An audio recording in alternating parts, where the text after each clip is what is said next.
রাষ্ট্র যে শিক্ষা ব্যবস্থাটা চালাচ্ছে, ওই শিক্ষা ব্যবস্থাটা পুরাটাই হচ্ছে পাশ্চাত্য নির্ভর। আমরা আলেম ওলামারা নিজেদের অর্থায়নে, পীর সাহেব হুজুররা নিজেদের অর্থায়নে কিছু মাদ্রাসা বানাইছিল। আজকের যে আলিয়া মাদ্রাসা দেখেন, আজ থেকে 50 বছর পিছনে যান, ওই আলিয়া মাদ্রাসা গুলো সরকার বেতন দিত না। এখন আমরা ধাক্কাইতে ধাক্কাইতে তারা বেতন দিচ্ছে। আর কওমি মাদ্রাসা গুলো তো এখনো 1 টাকা সরকার দেয় না, নিজস্ব অর্থায়নে চলছে। এই যে ইসলামী শিক্ষা ব্যবস্থা বলেন, মক্তব বলেন, কওমি মাদ্রাসা, তারপরে আলিয়া মাদ্রাসার এখন বেতনের অংশটুকু আছে, কিন্তু পুরাটাই ছিল মানুষের নিজস্ব অর্থায়নে। সরকার প্রাইমারি স্কুল চালাচ্ছে, হাই স্কুল চালাচ্ছে, কলেজ চালাচ্ছে, ইউনিভার্সিটি চালাচ্ছে। এই ইউনিভার্সিটি, প্রাইমারি স্কুল, কলেজ সবগুলোতে যে শিক্ষা ব্যবস্থা, সে শিক্ষা ব্যবস্থা এমন সাবজেক্ট তারা পড়ায়, যে সাবজেক্টে অনার্সের ফার্স্ট ইয়ার থেকে লাস্ট ইয়ার পর্যন্ত মাস্টার্স এবং পিএইচডি, এমফিল গবেষণা, এই সবটার মাঝে 1 নাম্বারও আল্লাহর কোরআন নাই, রাসূলের হাদিস নাই। এমন সাবজেক্ট আছে ডজন ডজন, যেখানে ইসলামের রশ্মিটা পর্যন্ত নাই। কারা পড়ছে? আমাদের মুসলিম সন্তানেরা। জাহাঙ্গীরনগর বিশ্ববিদ্যালয় নামে একটি ইউনিভার্সিটি আছে, যেখানে ইসলামের নামে একটা সাবজেক্টও নাই, ইসলামিক স্টাডিজ নাই, ইসলামী ইতিহাসটা পর্যন্ত নাই। অথচ জাহাঙ্গীরনগর বিশ্ববিদ্যালয় কাদের টাকায় চলে? 92% মুসলমানের ট্যাক্সের টাকায় চলছে। ইসলামের কিচ্ছু নাই। বুয়েট নামক যে বিশ্ববিদ্যালয়, সুয়েট, কুয়েট, রুয়েট, ইঞ্জিনিয়ারিং বিশ্ববিদ্যালয়, ইসলামের 1 নাম্বারও পড়ানো হয় না, 1 নাম্বারও নাই। কারা পড়ছে? আমাদের সন্তানরা। আল্লাহর কোরআনের মাঝে বুঝি বিজ্ঞান নাই? কোরআন কি বিজ্ঞান মুক্ত? অথচ কোরআন তো বিজ্ঞানের উৎস। আল্লাহ নিজে বলছেন, ইয়াসিন ওয়াল কোরআনিল হাকীম, আমি বিজ্ঞানময় কোরআনের কসম খাচ্ছি। এ কোরআনে অ্যাস্ট্রোনমি আছে, কসমোলজি আছে, এখানে ফিজিক্যাল সায়েন্স আছে, এখানে ইকোনমি আছে, এখানে স্বরাষ্ট্রনীতি, পররাষ্ট্রনীতি সব আছে। কোনটা নাই? সকল ইলমের উৎস কোরআন। তা আমাদের ইঞ্জিনিয়ার ছাত্রদেরকে কেন কোরআন থেকে সাবজেক্ট পড়ানো হবে না? সেখানে কোরআন থেকে বের করে কেন মেডিকেল সায়েন্সে কোরআন থেকে পড়ানো হবে না? ইঞ্জিনিয়ারিং বিদ্যার সাথে নৈতিক শিক্ষার সম্পর্ক কেন রাখা হবে না? প্রাইমারিতে কোরআন পেল না, হাই স্কুলে কোরআন পেল না, কলেজে কোরআন পেল না, এখন ভর্তি হলো বুয়েটে, সেখানেও কোরআন পেল না। যে ইঞ্জিনিয়ারটা কোরআনের বাহিরে শিক্ষা জীবন শেষ করলো, তার নৈতিকতা আসবে কোত্থেকে? এজন্যই তো তারা রডের বদলে বাঁশ ঢুকাই দিচ্ছে।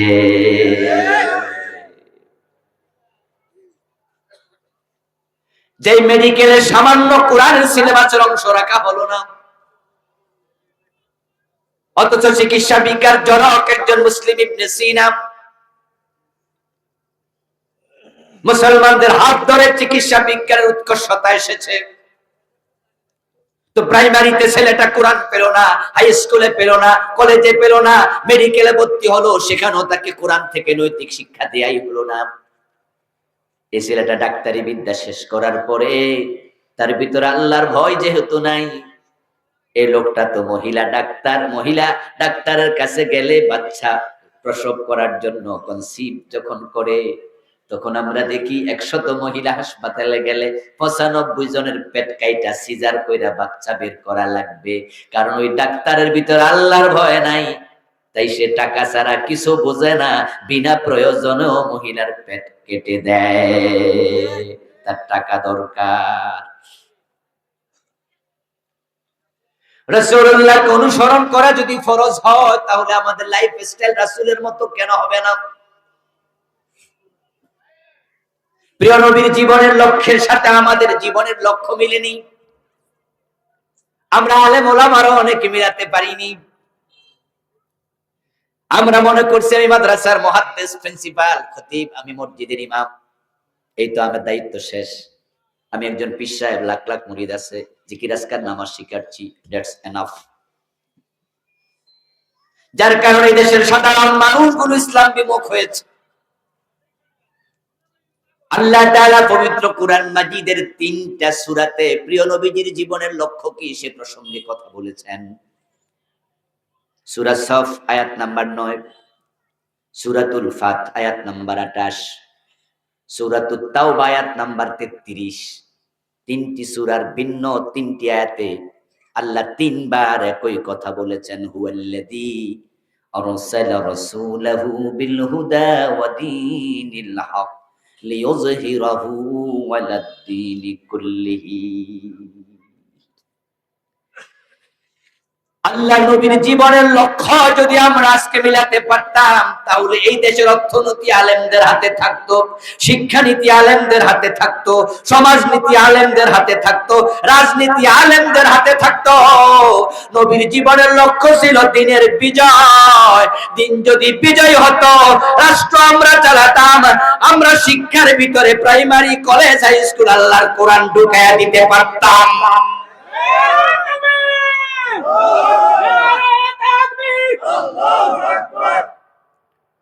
আমার বন্ধু, আমাদের বুয়েটে, আমাদের মেডিকেল গুলোতে আমরা কোরআন সিলেবাসে ঢুকাতে পারতাম।